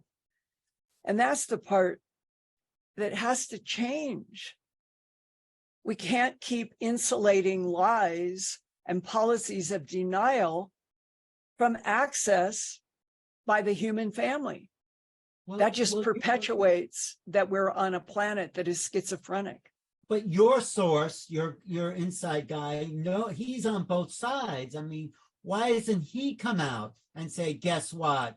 I'm going to stand in For front of the exactly television. the same reason that Grush says. They will be punished up the kazoo. I don't have a single source who is not worried about terrible punishment. But Who's I have worked punishing out them? ways to communicate. Can't your source say, if I do this, this person or group is going to punish me and try to destroy me? Can't they come out with the whole truth? I'm not saying they should, or I don't want to put anyone at risk, but isn't that the real choice we're in now? Saying, I'm going to come out, and if I do, this is going to happen because this person and these groups of people are after, and name names and have them tracked and lay it all out like Jim Mars would do on the table. I mean, isn't that possible that someone can do that? I don't think so. It's why you're seeing all of the consternations of Grush, what he's going through. That last soliloquy that he gave to those guys, in a strange gibberish language, that I'm not being critical of him. I'm saying that's the kind of gibberish that people are allowed to give other humans, which is gibberish about why they can't tell the truth. That's what it boils down to. Right. And worrying about treason and all. And I think that the power brokers who have, we'll call it deep working knowledge, they have vested interests in their titles, their money flow, and a whole lot of things. Keeping the truth from the world has become a huge business. Business? How are they making money from that? Are they selling secrets, UFO secrets, to private industry? Is that how they're making money? What I mean is, I think it's their handshake of company to company that get together. Yeah. A lot of those handshakes would be organized by, let's say that it relates to iridium, and iridium is really key to a lot of UFO technology, let me tell you. And so let's say that the President of the United States receives information that we have found iridium on Psyche, the middle asteroid. That discussion is going to stay controlled by the same people who are controlling no truth on UFOs, ETs, planets, asteroids, no. So the power lines, the money, the power are drawn to support those that are paid to lie. So they're getting a kickback then, because, and they're taking material that belongs to the American people and making their own profits off of that. That's why people are being killed and exposed, right? It's information that belongs to this world. Yes. Not just to the United States, but you've hit on one of the problems. If there's only 4 or 6 nations that really have deep lines running into with ETs and what's out there that they want to make commerce with. If we go forward and we get the headline in the New York Times and the Washington Post and the BBC and around the world in the respectable media, we're not alone, and there are details about the ETs, the true history. If that comes, you, I, and a few of us will know if they're lying or if they're being honest. But from that headline forth, how much more of the gibberish of treason and secrets will remain the language behind the headline? I never thought that it would go on beyond the headline. And now, having seen what has happened since April to now, and the hearing and everything that happened, it's almost phony. You get the feeling that part of the strategy now is, how do they hold the pre-announcement world intact. Hmm. How is the United States going to keep its highest extraterrestrial technology secrets from Russia, from Iran, from whoever are our perceived enemies? So in a strange way, I can imagine we will have a kind of release from a fictional made up history of lies.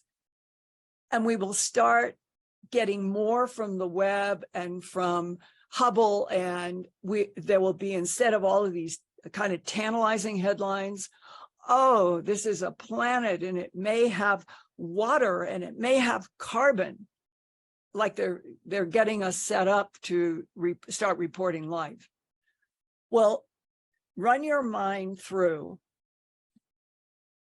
if the tall whites, real beings, they can be 9 to 12 feet tall, depending upon where they are in their growth cycle, or 8 feet or 7. If they're introduced to us in public, are they ever going to do a sit-down interview with CBS or CNN? And No. once you start asking questions like that that sound childish, they're not. It is that there is a real human world, and we are at a tremendous revolutionary point. I beg the universe to let us go forward with truth, that we change from the machinations of treason and murder and money control, and we take that out, and that the next whole huge age, learning how to do telepath and telepathy and watching the neutralization of gravity by rods and all of the things that are wondrous, but they have been in operation on this planet for thousands of years in non-human hands. And now we're going to move into a new period. And I hope that there's more of you guys and me and others like us, who the one thing we care about the most is the truth, not whether an asteroid is going to make us $14 trillion. Well, this is why we are gathering in March, seriously, with leaders. No, true. I mean, this is why I go to these events, the Conscious Life Expo in February, and in March, we'll be gathering with the high intention to bring forth the divine capabilities that lie in each human being, their telepathic powers. I'm going to teach a remote viewing course there. There's so many people that are very skilled coming out. Anita Moorjani, do you know her work, Linda? Anita Moorjani? I know of her, but I don't know her. She is one of the most fantastic, compassionate human beings I've ever met. She actually died, went to the other side, and has come back with no fear of that, but telling people how to truly live. You know, the name of her book is Dying to Be Me, and she had to die in order to find out who she was. Well, she's telling us we don't have to do that, but we can find this, the same passion you have for this subject and the truth is what is capable for everyone to live that way. I mean, I'm passionate about this. It's the most fascinating, complex, multi-level thing. Suzanne is doing the work all the time, investing so much time and money and effort into bringing people together. And thank you, Suzanne. And so many people are. I'm hopeful. It doesn't sound hopeful, no, what we're talking about, but I am hopeful that maybe, like John Lennon said, it's a little cliche, but imagine no people, no religion, no wars, everybody living for today. And I think that's, not just dreaming. It's what I have always said at the Earth Files YouTube channel about information that I had a discussion a long time ago, that the Greeks were real ETs. Hmm. And they left in part of their writing a kind of legacy about what humans should try to aim for. Agape love that comes from the ancient Greeks who were ETs. And agape love, I look at my cats and I feel the pressure of love. I look at a mother going across the street with a baby in a carriage, and I feel that same love. I will never meet that woman or that child probably, but I feel a pressure. And I think that that pressure, when you see even a stranger and you feel you want to embrace them because they are a fellow being, and you recognize that, not differences, you recognize the fellow being. And if you feel the love that comes from a soul to a soul, and we could live like that on earth, that to me would be the new heaven on earth. And that's probably what the tall whites would have joy about. And then maybe that's part of what they're waiting for, is will this experimental species that can be so difficult, can be so fractious, and yet there's something about human beings that I feel is maybe a miracle. Hmm. And we have never been told. We don't have any perspective. And if we could go into this next era with the perspective of loving a complete stranger, meaning your soul recognizes this being, and all of the flippant sex jokes, all of that, we need to have a new gear in which humans can love each other without any retaliation, anything negative, just an embrace and support of our fellow being. And that's how I would like to meet a tall white. I'm thinking about it. I go to sleep thinking tall white, meaning I would like to be able, I'm only 5'2", and I think I could handle it psychologically if it was at its full height at 12 feet, but maybe not. But nevertheless, I try different views, 8 feet, 10 feet, trying to get myself used to the concept of something that would be very tall. But I'm always in these meditations, I guess. My hand goes out and I feel warmth coming out of my hand. And for some reason, I do it like this. I have no idea. I'm just telling you, that just seems to be what happens. It's like a signal.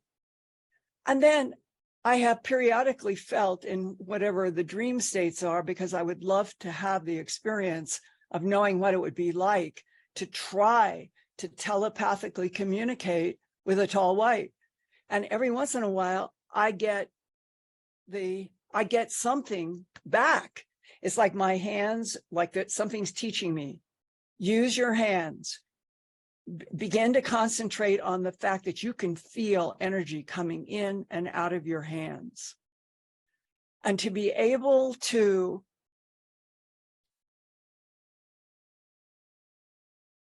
I guess the question I most would like to ask, dear tall white,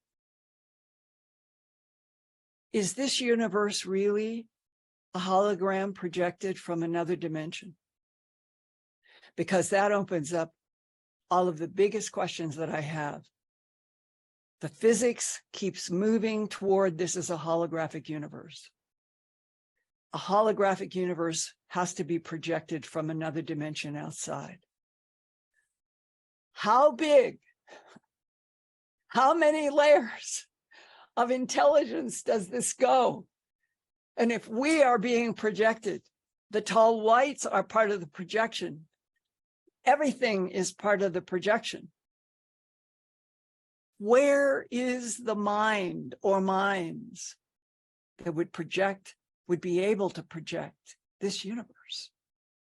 And Maybe it's that us. would be exciting to have a discussion with a tall white about. Maybe those minds are really at the source of the human being. Maybe it's really us, and we've just been dumbed down, forgotten, caught in the matrix. But I think our minds are connected to the greater mind that is behind this. The thought that dwells in the light, to me. Suzanne, I what do do you agree think? with Linda, though, about this idea of a source universe. And I'm a big fan of the Urantia book. And that's exactly what they say, is there is one central universe that is the only real reality. And all of the super universes surrounding it are merely holographic projections of that one true universe, where all of our eternal souls are projecting 12 aspects of their personality into these 12 dimensions, and that gives us our 144 soul extensions, right? But war is still real on this dimension. I mean, we don't want to lose ourselves because then we're not looking at the reality we've all. So it's sort of both and, because we are living. Yeah, the Anunnaki were definitely a violent race. There's no question about it. If you read Harding's book on the Anunnaki, it goes into such exquisite detail because she spent so much time translating all of the Sumerian and Anunnaki in huge detail. And it's called The Wars of the Anunnaki. And Enlil and Enki were brothers, and Enki was the one who favored humans, and Enlil really wanted us gone. And that was a discussion she and I had that Zechariah Sitchin and I had shared also. And that was, is it true that Trinitite, exactly like what was found out at the atomic bomb test in 1945 here in New Mexico, the Trinitite in New Mexico came from the first atomic bomb test. It fuses together silicon, and it makes a very specific green color. They have found 3 big areas of Trinitite in the Pakistan region, in parts of the Sahara Desert, and there's a third place, but it's that area. And the assumption, her assumption is that Enlil, Enki, they had atomic nuclear wars with each other or with something, and that the Trinitite in that part of the world is evidentiary proof that there was the release of neutron energy in bombs. So how complicated it all could be, that our makers included the tall whites that do not want to war, the Anunnaki that appear to war over everything, the grays, the reptilians who seem to like to fight. So there's a mixture in us. And if the yin and the yang symbol, which I think is the metaphor, the symbol of the universe we're in, you look at it, you study it, it's absolutely perfect. White on one side and black, with a dot of black in the white, a dot of white in the black. And the more you look at that symbol, the idea that it could be one, not two against each other, but one that could evolve into something that was complex and interactive. I've often thought maybe that's why the yin and yang symbol has been presented by somebody like a tall white. Our goal is for the white to never be drawn into the black. And well, it's to know the dark, but stick to the white. We have to know it. We have to be aware of it, but not be pulled into it, because the world is light and shadow. But I think vibrationally, and this is what the Sedona retreat Ascension is, the movement of our vibrational frequencies dimensionally. And you've said this in your broadcast, this is where humans are. We have to sort of will ourselves to a higher vibratory field so we get out of the mentality of war and hate and all that. But I think it's a collective morphogenetic field when enough people, 144,000 or whatever that is, has that sense, it shifts to the kind of collective mindset. So it takes a lot of people coming forward to create that vibrational field. And I just had lunch with Lynn McTaggart, who wrote the book on the field. And she says, yes, we have the power in the field to change the field of humanity with the best of intentions. You know what they say about that. But I want to leave us on a real truth that it has to be considered who and why are harvesting tissue and fluids from animals all over this planet and have been for decades, and it is ongoing now. And who and why is taking sperm and eggs from Homo sapiens sapien on this planet now and have for decades, centuries. Those two subjects, as I understand it, are what our government, at least, has not wanted to bring up, and that I represent one of the few who keeps trying to report honestly and statistically what is happening with human abductions and animal mutilations. Because if you edit out something that is that global, that persistent, then you're editing out what could be our truth.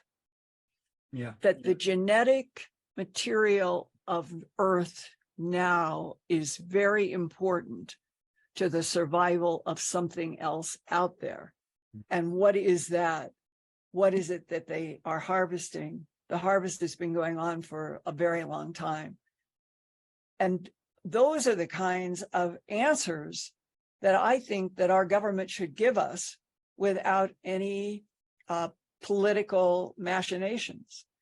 Because then we would feel like we were all entering into this on some kind of an honest level. If they don't talk straight about mutilations and abductions, everybody's going to say, well, they're not even talking about that. Well, it sounds like you should be president. You should be on the committee, Linda. You would lay out a whole curriculum, right? Right, I Suzanne? would love, yes.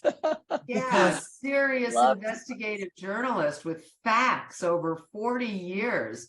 You absolutely should be. Well, point by point, look, I mean, this is ideal, but if they were say, okay, it's time for truth, and Linda Moulton Howe's going to lay out the true history of the earth and humans, I want access to that huge archive underground at Suitland. There's supposed to be something like 3 or 5 square acres of nothing but UFO ET files. Let me, you, a bunch of us who have analytical minds, have the government give us, go down, read everything, and then start writing reports. But the first part is to lay it all out, say, yes, we have bodies. Yes, there are craft. Here's for the world to see. And let's get the best minds of human beings and the most compassionate to make sense of this, because I think that's the other thing. There's people inside the government who don't have any idea. Well, certainly not Grush. He's just a messenger, but he doesn't know what it's all about. And he'll say, I don't know what's going on. I don't know who these beings, I don't know what they want. He says that. But there are people who do know. It's such a big mess. And it's like this ball of yarn that has to be untangled. And you're really the person for me, Linda, on top of it. Because you're looking at it all. And isn't she incredible, Suzanne? This is a passionate person. And you know what? It's our planet, and we have a right to know. And I couldn't agree. Yes. But And I you love, know, the other, I love you guys. I well, love you. I have come to feel this because I encourage it. And yeah. there's a pressure and it comes in my chest. And I think it is my soul. And I think you and everybody can do that. You can feel it. You can feel compassion for a complete stranger. And compassion is perhaps the other side of trying to go to truth. That compassion, when you can feel compassion, then I don't see how you could ever, ever kill a fellow being. For sure. And that's where we need to get to. Yeah. With the help of the tall whites, I would love to Yes. put my hands out in front and say, Well, just give me some energy in my hands. They are doing that, Linda. From what you described, you are making contact. That's to kind of repeat the title of my book, but you are making contact. No, you are. When you put your hands out, you're feeling something. Yeah. I would say trust your own intuition that maybe those are the beings that are connecting with you. It's just like little tests, like, oh, there's something there. And Yeah. I don't feel fear. Well, trust, I think those are beings truly that are coming into your space to. Well, So let's hope they're going to help this whole planet, because if they are the geniuses, if that's what aerospace people said, they are the geniuses. They're the geniuses above everybody. Then, and they can go into time. They can manipulate going forward. They can manipulate going back, that they have exquisite control. And my mind says, how could they ever then allow war? That's the child in me. And the answer always is, in one way or another, because they're not here to live life for you. They help you come into life on this planet, but that they are trying to see if you can grow and evolve into something that is as extraordinary of mind as they are, but that you must get rid of fighting and war, jealousy. And once that would occur, if we would come up in frequency, then humans on Earth might truly be the whole reason that the holographic universe was made. Linda, thank you. That you got so much I love passion you guys. and I love. do. We love you, Linda. And these things that we're talking about, I just have to say, like, I have an unquenchable desire for truth. And it's like the revelation of truth and the connection to our extraterrestrial brothers and sisters, the afterlife, this idea that there are angels in higher realms who meet us in the afterlife, right? And our star ancestors. These are the three topics that I have focused for this particular retreat. It's Good. Our connection with the galactics, our connection with the angels and ultra celestial realms, and who are our star ancestors. And so at the moment of death, is it a transition from a three-dimensional frequency that could be in a hologram? And if it is in a hologram, that might explain all of the near-death experiences. That death is not death of matter. It is a transition to a different frequency. Well, yeah. Right? These are because questions. people rise up out of their body and they realize I still am, as they witness their body in a physical form, and they realize they still are in the same consciousness that they were when they dropped their body. And so whatever, frequency you're resonating at when you drop your body, there you are, right?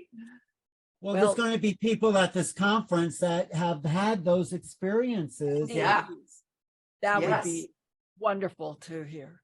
I would Yeah. think your understanding of the nature of the soul and what these people with near-death experiences had would be a great conversation, Linda, because And they my forward in Glimpses Volume 1 it's where I was 21 and was going to the Miss America pageant and wanted to do a very earthly thing, lose weight and tighten my muscles. And then to have that experience with light and the voice and you are one with the light is one with you, and you're in the hands of God forever. And to have everything that happened in that mountain at age 21, I've often thought, what would happen if every single human being had a personal sort of touch by the thought that dwells in the light? That too could be part of the evolution that we are to go through. Because once you have felt that, it has a frequency to it. It changes you. It does. And that the experiences with the light, how many, and going into near-death experiences, they're always involving a tube of light or light. Well, this is what I think is going to be more and more common knowledge about the nature of the soul that supersedes religion. So there's a science to the soul, and this has to go beyond dogma and to realize who we are, and this has to be talked about. And I think maybe the tall whites somehow are connected to that understanding as well, because they're energy. We're energy. We're more energy than matter. So these are the questions for as we evolve as a civilization. I think this will be more common, these discussions. And I love your passion, Linda, and your dedication to truth. I've never met someone more dedicated than you. Because I do like truth and I don't like lies. Well, it's not even about aliens. It's about what's really going on. You're such a journalist at heart that, and I noticed that when we did that roundtable discussion with Richard Dolan and Danny Sheehan and Stephen Bassett, each of those people were there because the ET question fulfills a kind of excitement in them. Danny Sheehan, this is like the ultimate law case. Stephen Bassett, this is like the ultimate political challenge. Richard Dolan, this is the history everyone's waiting for. And for you, this is the journalistic marker that is the ultimate story. It's the ultimate human story. There's no bigger story for a journalist than, because the entire truth of the earth changes once it's out. Yeah. For me, it's excitement about the nature of reality. This is really what we're up against when these things come into our reality, these ETs and different abduction experiences. The nature of the world, time, space shifts, and I've experienced that shift in time, space. And that's what's so interesting to me, the way we cognize reality in the presence of these beings changes. And that's something that I don't even think the military or those generals understand. They might be aware of it, but there's a cognitive shift in the nature of reality. One last hook. Yeah. Which we don't need to go into, but for people to come to Sedona for this conference, we must be prepared to talk about the hostile and extremely dangerous insects that are only 10.5 light years from Earth and Epsilon Eridani, and were discussed and presented to President Ronald Reagan, March 6th to 8th, 1981. That happened. I have talked with a man who was there. They talked about the ETs. They talked about this huge threat. It's now 2023. is that huge insect threat. Any part of the landscape out there that is still keeping the Pentagon in a straitjacket. That's why this is worth bringing up. It was presented to Ronald Reagan. It was a discussion among the intel agencies. I know that there were some kind of collaboration with something, Gray or other, having to do with how to keep the insects at bay.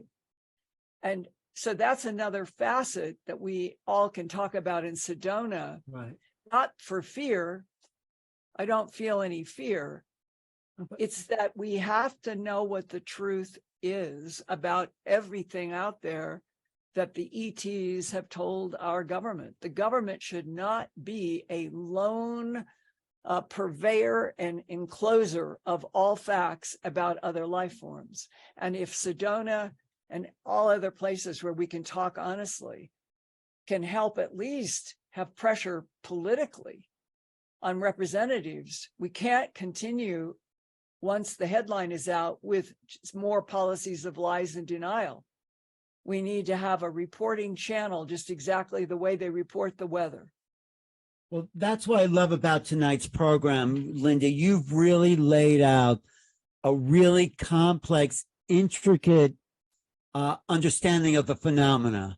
It's like all those pieces and more to show this is not just about, oh, there's UFOs here and they're real. It's about the geopolitical, spiritual, economic, integral aspect of the human being surviving into the next dimension of reality that's, I think, at our doorstep. I mean, some people call it ascension.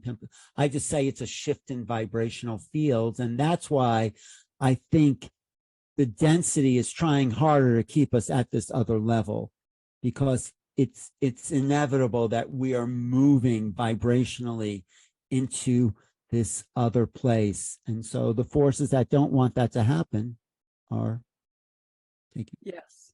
I mean, we'll talk about more of that. Suzanne, any final words from you?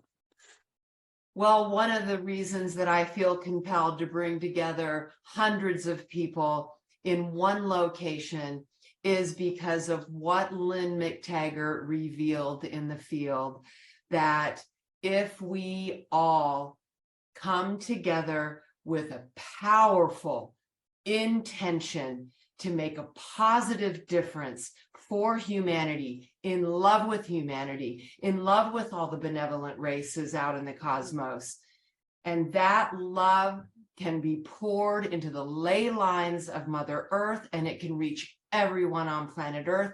We can even extend it out into the cosmos to reach our loving galactic brothers and sisters. So please come to join us in this effort in Sedona. Go to SedonaAscensionRetreats.com. We have low early bird pricing through December 1st. You're going to want to take advantage of. And we do have outdoor journeys into sacred vortex sites and indoor interactive workshops. Those seats are limited, so reserve your seats now. And we would just love to see you in Sedona. I just love you, Linda. I love you, Alan. Thanks so much for supporting me in this. I love you guys too. Well, I really appreciate the depth of honesty here. This was not a light conversation. This was like really at the core of our issues and why this is such an important question. The ET question, it's so much deeper than what the government and all those people are trying to pretend it is. And there's something about this that shows that the potential for human beings to rise to the occasion of who we really are as spiritual beings. I think this is what's valuable about our soul. We have the highest and the lowest in us, you know. And so anyway, thank you, Linda. Thank for subscribe, watch Linda every Wednesday. Linda is doing cutting edge work on the Earth Files YouTube channel. Subscribe to her channel. It is so important what you're putting out there, because you're digging for the truth every week. There's a new case or a new story or a deeper level investigation. And you're going more into this essence of the soul and trying to understand that mystery too. So thank you, Linda. Bless you for your beautiful. I'll talk to you this week. Okay. All right. Thank you everyone for watching on YouTube. Energy. Yes. Subscribe, take out a chat, and yeah. Thank you. I'm going to watch this again because it's so deep and so multi-leveled that the complexity of the problems, I think Grush should watch this so he really understands what's going on here. Anyway, I'll talk to everyone soon. Thank you, Suzanne, for the opportunity. Thank you, Suzanne, for organizing. Oh, you're welcome. Thank you so much for coming and for supporting it. I love you guys and everyone watching. Many blessings. Thank you, everybody. I'll talk to you. This is Alan Steinfeld for New Realities. Thank you, everybody. Bye.